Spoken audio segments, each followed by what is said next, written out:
देखिए, इस तरह से जब बवासीर का मस्सा बन जाता है लैट्रिन की जगह पर तो बहुत ज़्यादा परेशान ये कर देता है। हर बार जब आप बैठते हैं, जब आप उठते हैं, जब आप चलते हैं, जब आप बाइक पे बैठते हैं, गाड़ी पे बैठते हैं तो दर्द बढ़ सकता है। या फिर जब आप टॉयलेट के लिए जाते हैं तो कभी कभी बहुत ज़्यादा दर्द के साथ साथ खून भी निकल सकता है, साथ में जलन भी हो सकती है। और ये तकलीफ़ जो है आपके रोज़मर्रा के ज़िंदगी को मुश्किल बना सकती है।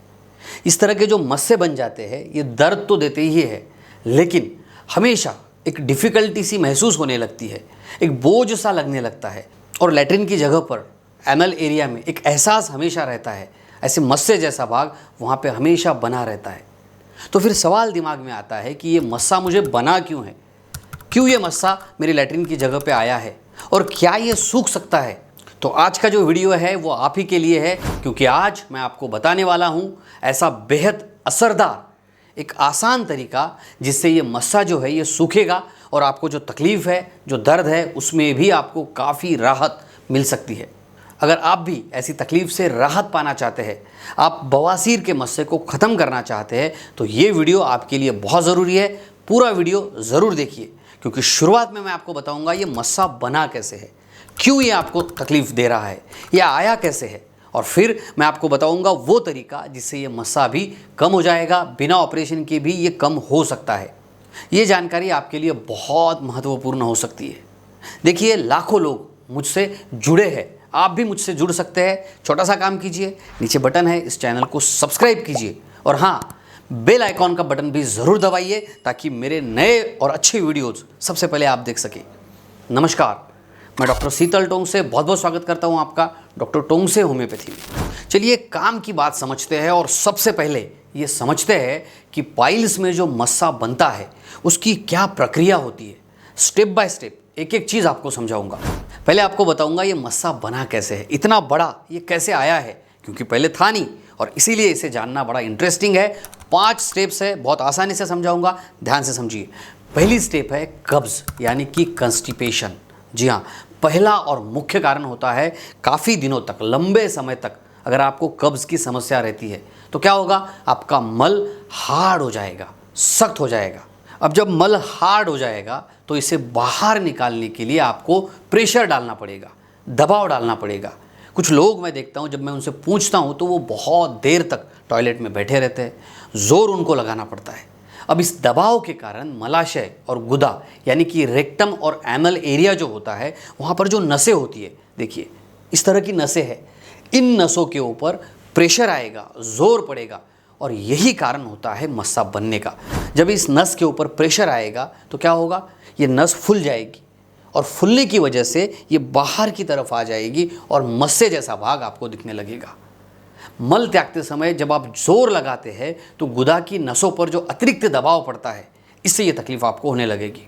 अब आपके दिमाग में सवाल आएगा कि ये कब्ज़ हुआ क्यों है, जिसकी वजह से गुदा क्षेत्र की नसों पर अतिरिक्त दबाव बन गया। तो देखिए, इसके कारण को भी समझना ज़रूरी है। आजकल हम देखते हैं बहुत समय तक लोगों को बैठना होता है, बहुत देर तक आप जब चेयर पर बैठे रहते हैं आपका डाइजेशन स्लो हो जाता है। एक और इसका कारण है वो है बढ़ता हुआ वज़न यानी कि मोटापा। प्रेगनेंसी में भी, गर्भावस्था के दौरान भी नसों के ऊपर दबाव बढ़ जाता है, या फिर आपका खान पान गड़बड़ है, आपके खाने पीने में फाइबर्स की कमी है, तो इससे भी ये तकलीफ बढ़ सकती है, जिसकी वजह से ये प्रॉब्लम शुरू हो सकता है। स्टेप नंबर 2, दूसरी स्टेप को भी समझिए। पहले कब्ज़ था, अब क्या होगा, कब्ज़ की वजह से नसों पे सूजन आ गई, जिसे हम कहते हैं वेंस को इन्फ्लामेशन हो जाना, सूजन आ जाना। बार बार दबाव डालने से गुदा और मलाशय की नसों के ऊपर स्वेलिंग आ जाती है, वो फूलने लग जाती है, वो बढ़ने लग जाती है। अब नसें पतली सी होती है, कमज़ोर होती है और जिसकी वजह से ये प्रेशर की वजह से वो फूल जाती है। यहाँ पे आती है हमारी स्टेज नंबर 3। कब्ज़ हो गया, इन्फ्लामेशन हो गया, अब मस्सों का बनना शुरू हो जाएगा, जिसे हम कहेंगे फॉर्मेशन ऑफ पाइल्स, जिसे हम सादी भाषा में गांठ कहते हैं, मस्सा कहते हैं। नसों में बहुत ज़्यादा सूजन हो गई, इससे क्या होगा, वो बाहर की तरफ निकलना चालू कर देंगे, अंदर भी फूलने लगेंगे, बाहर भी फूलेंगे। अब जब ये अंदर फूलेगा तो इसे हम कहेंगे अंदरूनी बवासीर। ये मस्सा बन गया लेकिन अंदर की साइड, फिर बाहर की साइड से ये मस्सा निकलेगा, उसे हम कहेंगे बाहरी बवासीर यानी कि एक्सटर्नल हिमोरॉइड्स। ये 2 प्रकार इसके होते हैं, अंदर से नस फूल गई इंटरनल हिमोरॉइड्स, बाहर से फूल गई एक्सटर्नल हिमोरॉइड। अब चौथी स्टेज को समझते हैं। इसमें रक्त प्रवाह में बाधा आएगी, जो नसें अच्छे से काम कर रही थी वो इम्पेयर्ड हो जाएगी, इम्पेयर्ड ब्लड फ्लो होगा। इस बाधा के कारण खून जो है ब्लड का ठहराव हो जाएगा और उसी वजह से मस्से और बड़े बन जाएंगे, उसमें दर्द होने लगेगा। यहाँ पे आएगी हमारी स्टेज नंबर 5 कि ये तकलीफ आपको शुरू हो जाएगी, जिसे हम कहेंगे पेन एंड इरिटेशन, यानी कि जलन होगी, दर्द होने लगेगा, सूजन और बढ़ जाएगी, मस्सों में खुजली आने लगेगी, आपको बैठने में दिक्कत होगी, चलने में दिक्कत होने लगेगी और ये तकलीफ दिन ब दिन बढ़ सकती है। मस्से अगर अंदर की साइड में बहुत ज़्यादा फूल जाए तो वो फूट सकते हैं, जिसकी वजह से खून भी निकल जाता है, जो काफ़ी डरावना रखता है। प्रोसेस तो आप समझ गए। अब इसे रिवर्स कैसे करें? इन मस्सों को रिवर्स करना है, मस्सों को अगर सुखाना है तो हमें ये 5 स्टेजेस को भी रिवर्स करना समझना होगा। पहली स्टेज है आपको कब्ज को यानी कि कंस्टिपेशन को दूर करना होगा। कब्ज को ख़त्म करने के लिए आप क्या करेंगे? आपको अपने आहार में कुछ परिवर्तन करना पड़ेगा। आपको फाइबर्स की मात्रा ज़्यादा से ज़्यादा अपने डाइट में लेनी पड़ेगी। हरी सब्जियां है, फल है, साबुत अनाज है, ये आपको ज़्यादा से ज़्यादा खाना होगा। नंबर 2, आपको रोज़ाना 8 से 10 ग्लास पानी पीना चाहिए, जिससे आपका मल नरम रहेगा। नंबर 3, अगर आपको फिर भी कब्ज़ बना रहता है तो आपने डॉक्टर की सलाह ज़रूर लेनी चाहिए। क्यों ये तकलीफ़ कंटिन्यूसली रहती है, इसके बारे में जानना चाहिए। नंबर 2, दूसरी स्टेप समझिए। पहले हमने समझा कंस्टिपेशन को ही ठीक करना है, जो कारण है उसे ठीक करना है। दूसरा सिंपल सा उपाय आपको करना है, सिट्स बाथ, गर्म पानी में आपको बैठना है। आप क्या करेंगे? एक टब लेंगे, उसमें थोड़ा गर्म गुनगुना पानी लेंगे और उसमें 15 से 20 मिनट तक बैठेंगे। इससे क्या होगा? मस्सों के ऊपर जो सूजन है, जो हमने स्टेजेस में पहले देखी थी, वो सूजन कम होने लगेगी। सूजन अगर कम हो गई तो दर्द भी कम होगा, आपकी तकलीफ भी कम होगी। Stage number 3, improve the blood flow.